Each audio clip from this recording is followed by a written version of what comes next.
Episode 6, Chapter 5. Chapter 5. The morning brought with it a chilly wind blowing in through the canyon between the dueling peaks. His cloak, now dry after sitting out next to the fire all night, was a grateful addition to Link's wardrobe before he set out for another attempt at hunting. The sun hadn't quite yet risen over the dueling peaks, leaving the land around Link in shadow, though the sky overhead had lightened considerably. He remained crouched atop a hill not far from the river below, keeping an eye out for any movement. He wasn't sure how long he remained there until, finally, a rabbit bounded out from its den, approaching the river. Silently, he slid an arrow from his quiver, nocked it, and drew to his cheek.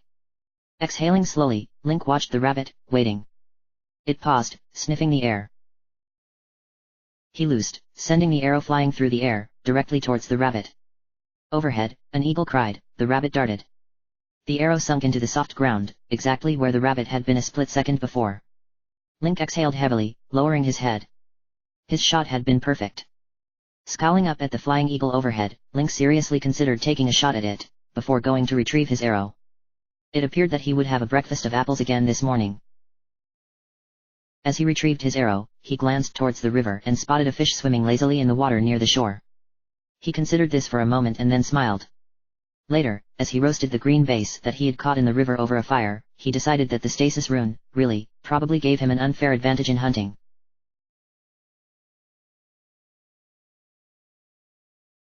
It was, unfortunately, cold between the dueling peaks, Link found. He could see evidence of sunlight far overhead, but felt none of its warmth while walking through the narrow canyon between two sheer rock walls. The path he walked on was, at times, fairly narrow, and more than once, he found himself having to walk through cold river water that had washed up onto the path.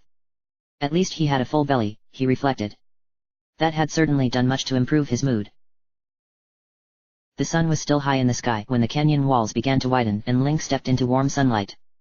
Smiling, he quickened his pace, seeing the end of the canyon up ahead.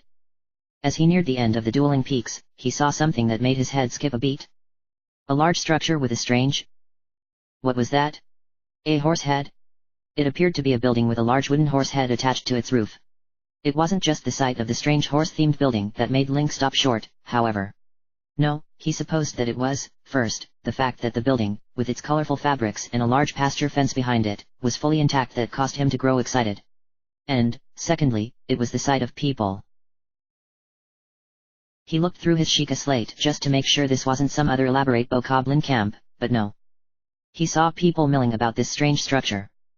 A couple of children were playing out front with a shaggy brown dog. A few stable hands were grooming a trio of horses. A man was sitting by a black pot over a sizable fire, stirring some chopped vegetables into what appeared to be some kind of stew. The sight nearly brought tears to Link's eyes. His pace picked up, and he quickly walked and then even broke into a light jog, hurrying towards the single wooden bridge that he could see in the distance that crossed over the river. Before too long, he could hear the children's laughs and the dog bark. Horses neighed and munched on oats from the trough. As he approached, however, the children suddenly fell silent, ignoring the dog's excited bark as it nudged a small wooden ball towards the nearest child. The man at the pot of stew stood up, looking over at Link with distrustful eyes. One of the stable hands hurried into the building, and a few moments later, a man with a sword strapped to his waist and a leather cap on his head stepped out. Link got the distinct impression that he was an odd sight to see. Based on the fact that he hadn't seen any other people in the last 2 days, he wondered if many traveled from this side of the dueling peaks to the other. It probably didn't help that he was armed. Hoping to allay any fears, he reached up and pulled his hood down, running a hand through his shaggy hair. He needed to get something to tie it up out of his face. "Ho, stranger," said the man with the sword. He casually set one hand upon his pommel, trying to look calm, but Link could see that he was tense. Link kept his hands at his side, one hand still holding his unstrung bow. He couldn't imagine that he looked that threatening, but then again, he also supposed that he hadn't had a proper bath in over a century. The rain yesterday should have helped some. He hoped.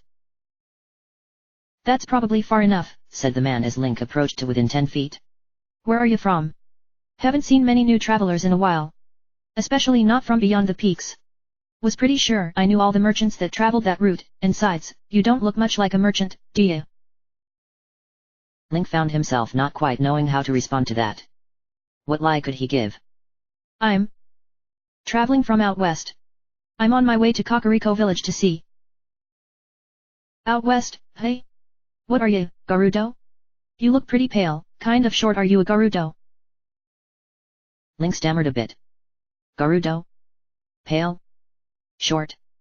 He didn't have a clue what Gerudo looked like, but he was, at least, fairly confident he wasn't one. The old king had, at least, confirmed that he was Hylian. Finally, he shook his head. Not Gerudo, hey? Well, where'd you come from? The armed man had a strange drawling accent, that only seemed to grow more pronounced the more suspicious he got. Deciding quickly that he needed to give the man some kind of answer, Link cleared his throat. I'm not a Gerudo, but, I lived with them for a time. However, I've been sent to deliver a message to Impa, of Kakariko village. Didn't know the Sheikah were talking to the Gerudo.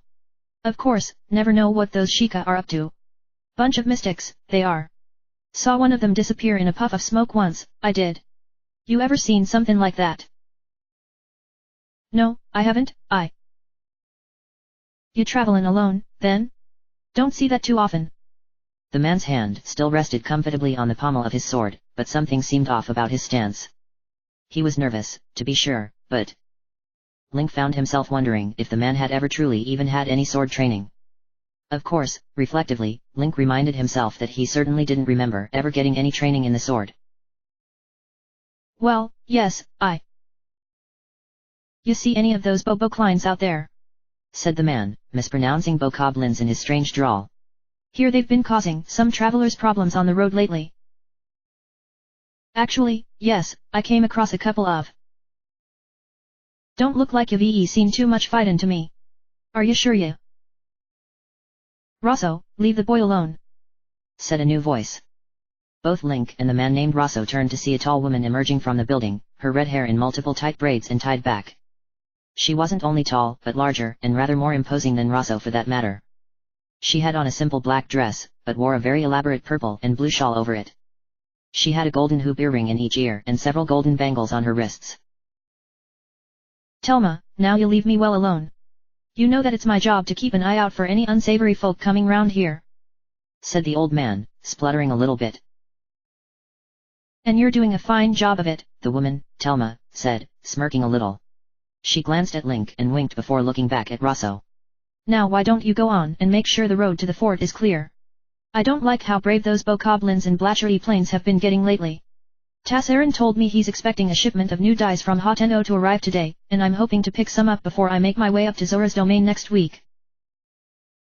Now, Telma, you can't just... The woman, Telma, smiled and waggled a finger at Rosso, cutting him off. She made a shooing gesture towards him and then stepped past him, placing an arm around Link's shoulder. Come on, you look like haven't had a good cup of tea in ages. I just started brewing one Gerudo recipe, actually, so I'm sure you'll like it. Telma. Rosso spluttered, but Telma simply ignored him, leading Link into the shelter of the building. Inside the building, Link was surprised to find a warm, welcoming sight. Several round tables sat in the center of a large room, each with 4 to 5 stools around it. Several other people sat at the tables, eating various kinds of foods or drinking out of wooden mugs. A few watched Link with suspicious eyes, but most seemed to think that if he got past Rosso, he was probably safe. Either that or they were more intimidated of the large Telma than Link. In the back of the large dining room, Link saw a few additional doors. One of which, he assumed led to a kitchen, which was confirmed as a serving girl walked out with a few mugs a moment later. The other door, he thought, probably lead to rooms, if his suspicion that this was an inn was correct. Telma led Link to a table where a small silver kettle sat. She smiled over at Link and poured a spicy-smelling tea into a mug before handing it over to him. She waved at one of the serving girls, who nodded and went to retrieve her a fresh mug. Telma looked at Link and nodded towards the cup. Go ahead, drink. It'll warm you up. You look a little cold. I know how cold it gets in that canyon with the wind. Link looked at her with some uncertainty and then lifted the mug to his lips. It smelled good, though a little sharper than he would have expected. He took a sip of the tea, and then immediately began to cough and splutter, quickly setting the wooden mug down. His mouth suddenly felt like it was on fire. Telma laughed heartily. I didn't think for a second that you came from the desert.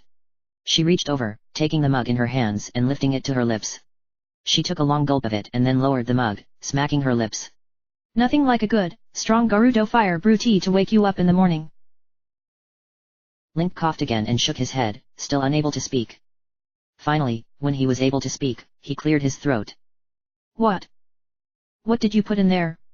That was not what I had expected. But I'll bet you feel warmer now, don't you? Telma said, winking at him. And she was right, the tea, as little as he had actually drunk, had made him immediately feel warm. The Gerudo usually drink it at night since it gets so cold in the desert. When they aren't getting drunk off of noble pursuit, anyway. Link nodded slowly, clearly not understanding much of what Telma was talking about. She appeared to pick up on this and chuckled warmly. I knew you hadn't been with the Gerudo because, well, you're not tall enough, I suppose. And you're a man. Somewhat difficult to live among them with those traits. When she saw that Link still didn't fully understand, she raised one eyebrow. You've never even seen a Gerudo, have you? Suppose I shouldn't be surprised they don't often travel this far east. I do some trading out that way from time to time, though. My grandmother was Gerudo, so they tend to trade more favorably with me than other merchants. Been difficult getting out that way lately, though, with that big machine causing so many problems. Still, though, I wonder where you are from? You're no Gerudo, and I doubt you've been staying out with the Rito. You would be dressed a lot warmer if you had been. Don't look much like a resident of Lurelin. Link didn't know what to say. What could he say? He had the sense that any lie he tried to tell this woman would be seen through almost immediately. Could he just tell her the truth? That he had no memories of where he had been from, that he had been upon the plateau until recently? Link cleared his throat, trying to rid himself of the lingering burn that he still felt in his mouth. I'm not really sure. You're not sure where you're from? Telma said, leaning forward curiously. You know, I feel like saying you're a Gerudo might actually go over a little bit. I don't know where I'm from. I just woke up a couple of days ago in the ruins up the road. I don't remember how I got there or where I'm from. Telma was silent for a few moments, studying him. So? You don't know who you are? I know my name is Link. Okay, so your name is Link, but you don't know where you are or where you're from. Yes. But... Telma tapped her lip thoughtfully. You're on your way to Kakariko village to see Impa. You remember that much? Well. I just know that name and location somehow. I don't know how I know. I just do. Yes, he thought. I should have just stuck with the Gerudo story. Much more believable. Telma gave him a long stare, one red eyebrow raised. When Link didn't reply, she finally just shrugged. Then I suppose you need to get to Kakariko village and see Impa. I don't suppose you know how to use that sword, do you? Link glanced back over at his shoulder at the sword strapped to his back. He looked back at Telma. I do. Well, that's curious, Telma said, a strange twinkle in her eye. It just so happens that I was about to head out towards Kakariko village myself. Got to do some trading in the village. It's been a harsh winter, and I haven't been out that way in a while. My normal guard just came down with some stomach cramps this morning. Fool man shouldn't have eaten that mushroom, so I was looking at a delay. But if you're good with a sword, maybe you could accompany me. Didn't see you ride in on a horse, and Kakariko is quite the hike on foot. We can get there by nightfall by horse, though. Link felt a flood of relief and he smiled gratefully. That would be great, actually, because I don't know where the village is. Not a Yiga, are you? Telma asked absently, looking at her nails. What? Just making sure, Telma said before rising from her stool. Come on, if you're going to play caravan guard for me, then we should get on the road. Just need to get my horse hitched up and we'll be on the road.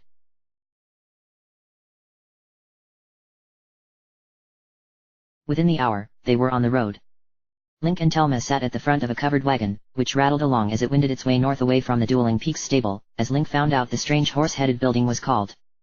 Her horse, a white and black horse that she called Louise, plodded along at a steady pace down the road.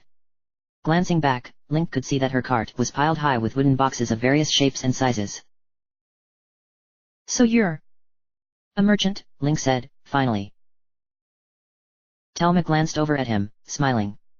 Yes, I would say that I am. Do you travel west very often? Link said, looking up at her. She was rather tall. When I was walking on the road, I didn't see anyone else. I didn't know if it was just avoided, or... I travel every once in a while, but only when I'm able to pick up some more guards. The roads get more dangerous as you get into Hyrule Field. Too many bokoblins and moblins laying claims to the ruins there. Are moblins they? The big ones. Ah. You must have come across some while traveling east, or at least seen some. They've been particularly aggressive lately near the old gatepost town ruins. I tried avoiding them when I could. I fought a few bokoblins. Link said. He patted the sword on his lap, which he had removed when he got into the cart. That's how I got this. That's actually how I got most of this, actually. He motioned at the small bundle of items on the seat next to him, including the unstrung bow. You fought them unarmed? Telma said with some surprise. Not exactly, Link said, face flushing. He needed to think a little more before speaking. I had another sword, but it broke in the fight. I see. And did you fight any of the moblins roaming around the area? No, I saw them a couple of times, but was able to avoid them. Probably for the best. I saw one of them cleave a horse clean in two once. They're butchers. They each fell silent for a time after that, and Link looked around at the passing scenery. To the west was the ridgeline that the dueling peaks belonged to, but to the east. Link was a little surprised to see evidence of old ruins. These looked far older than the ones he had seen before. Broken arches and overgrown foundations mostly made up the ruins. Occasionally, he'd see part of a wall still standing, but it was rare. With a start, however, Link saw the distinct shape of a guardian among the ruins. Did the guardians destroy this place too? Link's voice was barely above a whisper, but Telma apparently heard him, anyway. Those old machines? Not this place. It was a ruin before they ever attacked. Telma said. She was watching Link again, a knowing smile on her lips. You know, for someone without any memories, you seem to know a lot. I know about the guardians, Link said in reply, still quiet.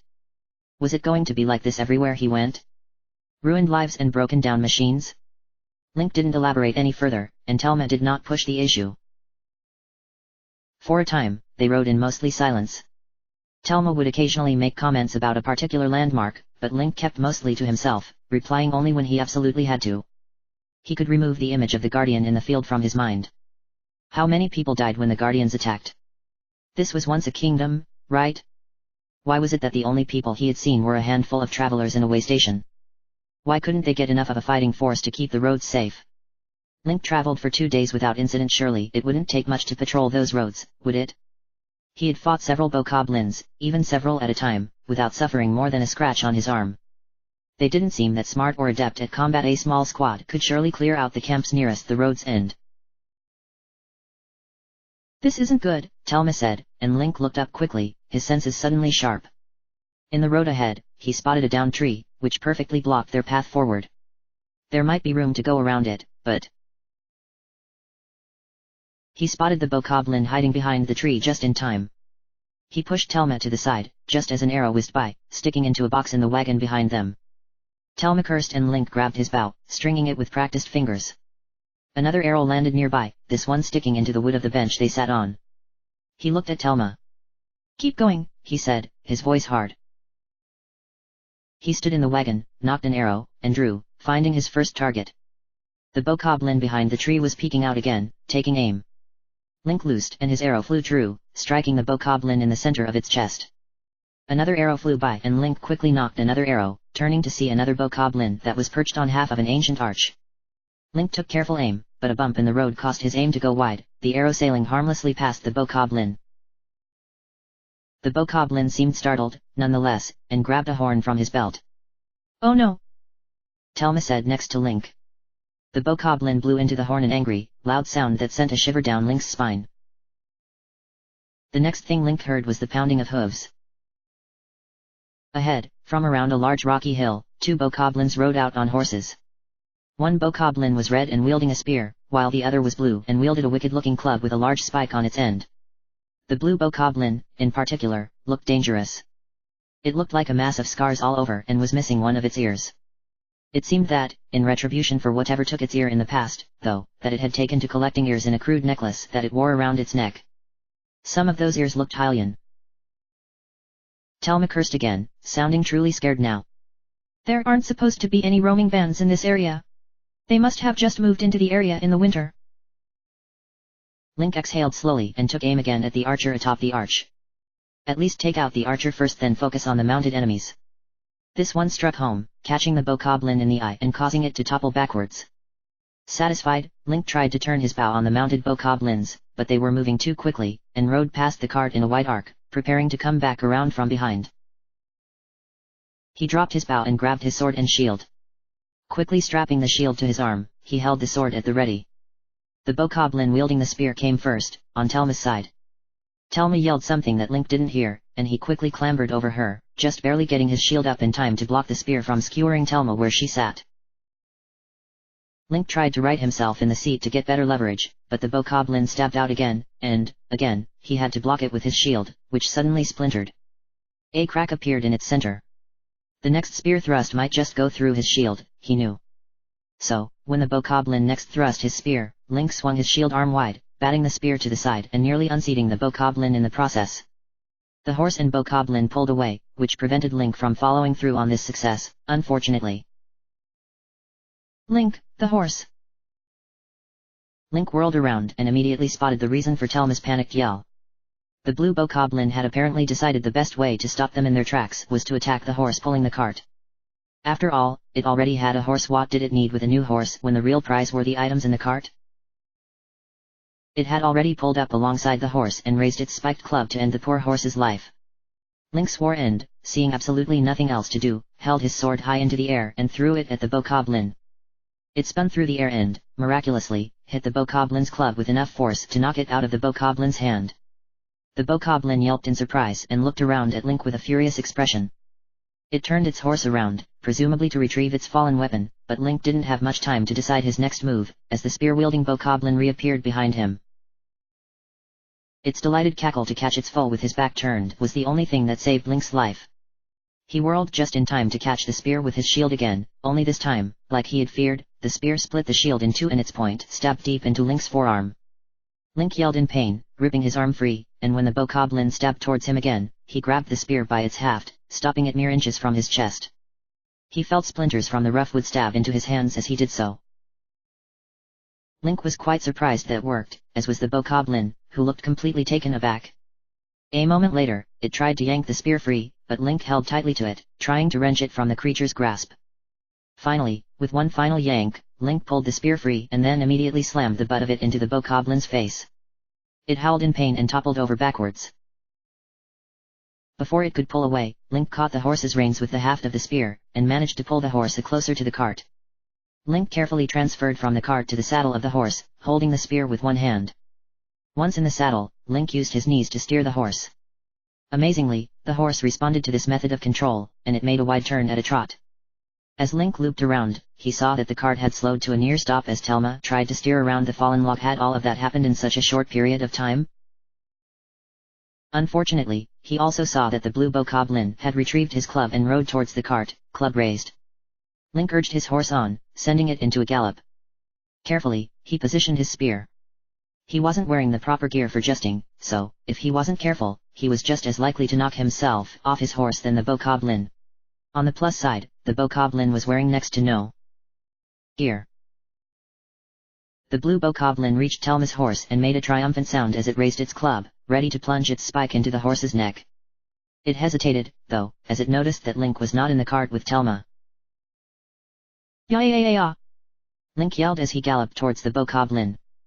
It turned in its saddle, eyes widening in surprise, as Link thrust the spear deep into its back, just under its ribs. Link gripped the horse tightly with his knees and leaned into the spear thrust for just a moment longer. The bokoblin was driven from its saddle, and Link released his grip on the spear, lest he lose his own balance and fall. His horse leaped over the log in the road, which almost managed to unseat Link anyway, but he hastily grabbed the saddle horn to regain his balance. His fingers fumbled for the reins and pulled the horse to a stop. Link turned the horse around and cantered back towards the cart, which Telma had pulled to a stop. She was standing in the cart, looking over its side at the fallen bokoblin, that still twitched on the ground, impaled by the spear. That one was down for good, so, then, what about the last one? Link saw it, then, rushing towards the cart. It held Link's sword overhead and bellowed some kind of battle cry. Link spurred his horse to step back over the log and break into a gallop straight towards the lone bokoblin. The bokoblin pulled up short, eyes widening, and dropped the sword in shock. Link grimaced as he ran the bokoblin down with the horse, and then pulled it to a stop once again. Good. Link patted the horse's neck soothingly, which was damp with sweat. It frothed at the mouth as well, blowing heavily out of its nose. Clearly, the bokoblins had been riding the horses hard. Carefully, he dismounted while still keeping a hold on the horse's reins. He led the horse back to where the bokoblin had dropped his sword and picked it up. Then he led the horse back towards Telma's cart. Telma climbed down from her cart, looking around at Link with wide eyes as he approached. Who? She said, her voice shaky. Who are you? Link grimaced and shook his head. I honestly don't know. Telma stared at him for a long time and then seemed to shake herself, regaining some of her previous confidence. Well. You weren't lying about your skill in combat. I might even believe that you were a Garuto after seeing that. You fight like one. Link wasn't sure. He was very comforted by those words and looked up at the horse whose reins he held. It was a large horse with a brown coat, and a black mane and tail. The fur around its ankles grew thicker and white. It also had a white stripe on its face, between its eyes, which were locked onto Link's. Link made soft hushing sounds at the horse and stepped closer, placing a hand to the side of its face, petting it gently. Good. Link hesitated and then quickly checked. Boy. He began to inspect the horse more carefully and found the unfortunately telltale signs of abuse. It had several scars along its flank and neck, and the bit was clearly far too tight, based on the chafing that Link found around the horse's mouth. He wasn't sure if the abuse was caused by the bokoblins or the horse's previous owner, for it was obvious from the style of saddle and bridle, not to mention the horse's training, that the bokoblins had stolen this horse from someone. Either way, he intended to correct some of these problems, starting with the bit. He carefully removed the bit from the horse's mouth and gently patted its nose. There, he said. The horse seemed to appreciate this and moved forward, smelling Link's hair. Link laughed softly and stepped back, scratching it behind the ears. Hold on. He turned and walked back to the cart, Telma all but forgotten for the moment. He returned with a pair of apples and offered one to the brown horse. The horse seemed quite eager for this and took the apple from Link's hand with gentle teeth. Link turned and walked over to the other horse, which danced away from him nervously. This one was gray with brown spots. Link approached carefully, hands up in a non-threatening manner. It's all right, he said in a gentle tone. The horse snorted and shuffled nervously. It was backed into a corner, however, with the cart directly behind it. Shh! Link took another step forward, his eyes never leaving the horse's brown eyes. Finally, the horse seemed to calm some, and Link took the last step forward, gently taking the horse's reins. He led it away from the cart to prevent it from feeling trapped and then proceeded to remove the bit from its mouth as well. Once that was removed, he offered it the apple, which it also took from his hand, though much more hesitantly than the other horse. I see you're good with horses as well, Telma said wryly. I suppose I am. Link smiled as he watched the two horses eat their respective apples, feeling a sudden sense of intense satisfaction at what he had done. Regardless of their attack, he felt certain that the bokoblins would have eventually killed these animals. Link hadn't just managed to protect Telma, but he had saved these horses as well. You're injured, Telma said, suddenly reaching over and grabbing his injured forearm, which was still bleeding quite a bit. Link winced at the pain, but allowed her to wrap it with some white cloth that she pulled from one box. Apparently, she had some medical supplies in the cart as well. Finally satisfied that his wound was dressed properly, Telma stepped back, smiling. Thanks, Link said, rubbing his forearm with a wince. That was the second wound he had sustained to his right arm, the first being the cut in his shoulder from the arrow, and now he got himself stabbed by a spear. Really, he didn't feel much like a very good night right now. They remained there for some time longer as Link carefully checked over each horse for injuries. He couldn't really be sure where this knowledge came from, but he seemed to have an innate eye for horseflesh. Neither horse was in particularly bad condition, though both had signs of abuse, and the gray one was bleeding from a shallow cut on its neck. He considered releasing the grey horse, but the other bokoblins in the area concerned him. If they caught the horse, then it would just be hurt again. Telma suggested, instead, to take it to Kakariko, where it will be taken care of. She even suggested Link try to see if someone might buy it off him. Finally, once satisfied with his inspection, Link carefully replaced the bits in each of their mouths and tied the grey horse to the back of Telma's cart using some rope that she offered him to use. He then mounted the brown horse, patting its neck gently. Telma smiled over at him from the cart and nodded before clicking her tongue and getting her cart underway. Link rode alongside the cart, feeling far better now than earlier. It felt right to be in the saddle, and the horse seemed to have taken a liking to him as well. Link supposed he would have to think of a good name for his new companion.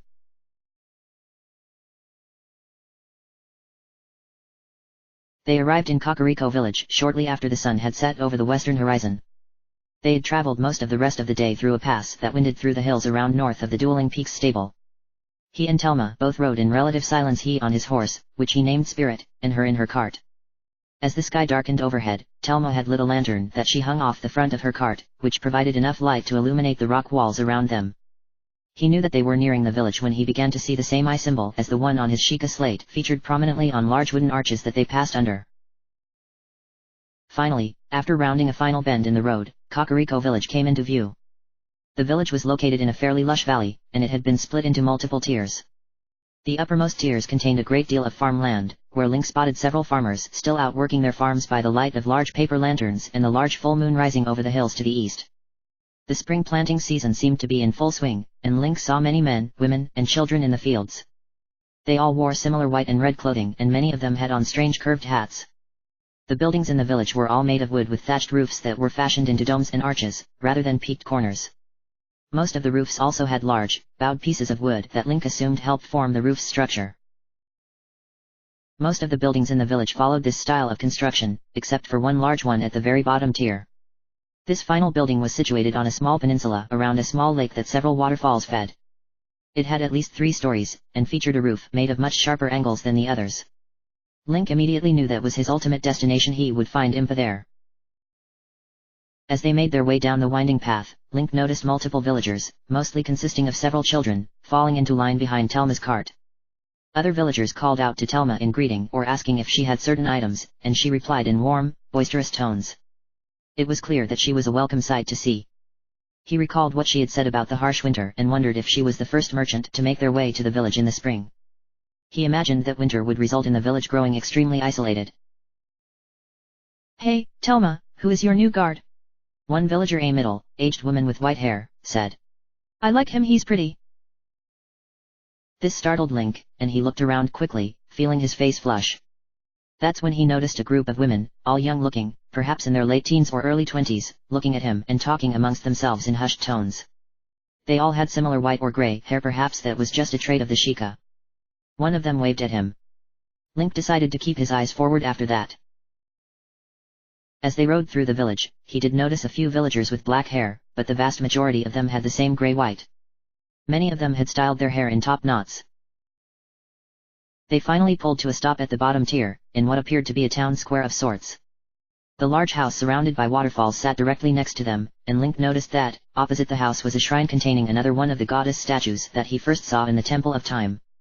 This statue was on a small island surrounded by water, with a wooden bridge leading to it. Link could see some kind of colorful fish that he didn't recognize swimming in this small pond. As Link dismounted, one of the 2 older Sheikah men that appeared to stand guard beside the bridge leading up to the large house, approached him, holding a lantern. "You look like you've seen combat," the man said, nodding towards Link's wrapped arm. Link glanced down at it, noting that some blood had begun to seep through the white cloth. "Oh, I wouldn't worry about that, Kato," Telma said from upon her cart. "We were attacked by some bokoblins while passing by the ash swamp. Link here took care of them for me, though. Don't think they'll be bothering any more travelers on that stretch of road." She winked at Link. "How many were there?" the man, Kato, asked, frowning. 4, I think. They tried setting an ambush, almost had us, too, but who knew that the traveler I picked up at the stable would be so handy in a fight?" Telma's voice had a strange air to it. Link picked up on a tenseness that hadn't been there before. Kato grunted, studying Link with discerning eyes. "A traveler? Where do you hail from?" He says he's here to see Impa, Telma said. Kato took a step back, his expression growing suspicious. Link noticed the other of the two guards stepping up as well, hand on the hilt of a long, curved blade strapped to his waist. Really? Link thought and sighed. He had hoped that he was past suspicion after saving Telma. It would seem, however, that he was only even more suspicious now due to his combat abilities. I will repeat my question, traveler, Kato said. His voice was calm, but his eyes had gone hard. Where do you hail from? Link began, but was suddenly cut off by the other guard next to Kato. Kato, look on his hip. The guard pointed at Link, specifically at the Sheikah slate still strapped to his belt. That? Kato began, but then his eyes widened. He stood up straighter and looked at his companion. Go, Dorian, tell Lady Impa. The other man, Dorian, turned and hurried up the wooden bridge towards the large house. Strangely, his footfalls made no sound on the wood. Kato turned back towards Link and now he seemed nervous. I apologize for my suspicion. Lately, there have been increasing reports of Yiga activity in the area, and after what happened to Dorian's wife. Well, we must be careful. Hey, Telma said behind Link. After that display back there, I really thought that you might be a Yiga in disguise. This man, Telma, is most certainly not a member of the Yiga clan. Kato smiled and looked strangely proud. The device on his hip could only belong to one man, the ancient hero of Hyrule. He looked at Link, and, shockingly, Link saw what looked like tears in his eyes. Lady Impa has spoken of your coming for many years, and for you to come now. It is an honor, Sir Link. He placed his free hand to his stomach and bowed deeply at his waist. Link, quite suddenly, wished he were anywhere but here, in Kakariko village. He did not want to feel the eyes of Telma, Kato, and a multitude of other Sheikah who had overheard this conversation, on him. He could hear their whispers and caught glances of several pointing at him. Worse yet, he saw several of the Sheikah mimicking Kato's bow. Above the door to the large house slid open and Dorian stepped out, followed by two women. One was youthful, tall, and slender, who bore a curious expression. The other was short and much older, and wore a conical hat that flared out with a wide brim. The Sheikah symbol was featured prominently on the hat. She walked while leaning on a walking stick. Even at this distance, Link could feel her eyes boring into him. Silence fell around the crowd of onlookers. Finally, the woman spoke. Come on up here, boy. Exhaling slowly and refusing to look at any of the gathered Sheikah, Link stepped forward past Kato, who backed away from him reverently, and began up the wooden bridge towards the old woman. As he walked, he heard urgent whispers break out amongst the crowd behind him once again. End of chapter.